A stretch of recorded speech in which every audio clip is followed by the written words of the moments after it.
चंद्रपूर जिल्ह्यातल्या रोशन कुडे नावाच्या शेतकऱ्याची एका सावकारानं दवाखान्यात किडनी काढून घेतली आणि ती किडनी 8 लाखाला विकली आणि त्याच्यातून आपले पैसे भागून घेतले।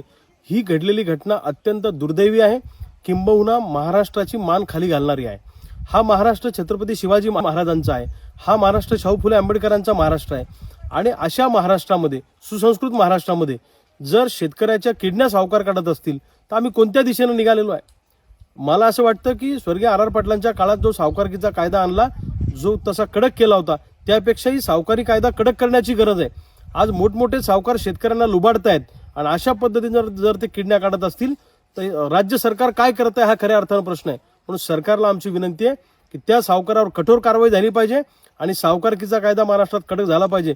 अनेक शेतकऱ्यांच्या माना या सावकाराच्या पायाखाली दबलेल्या आहेत आणि अशाच पद्धतीनं पैसे वसुलीसाठी सावकार वाटेल त्या क्लुप्त्या वापरतायत। हे क्रांतिकारी शेतकरी संघटना कदापि खपून घेणार नाही।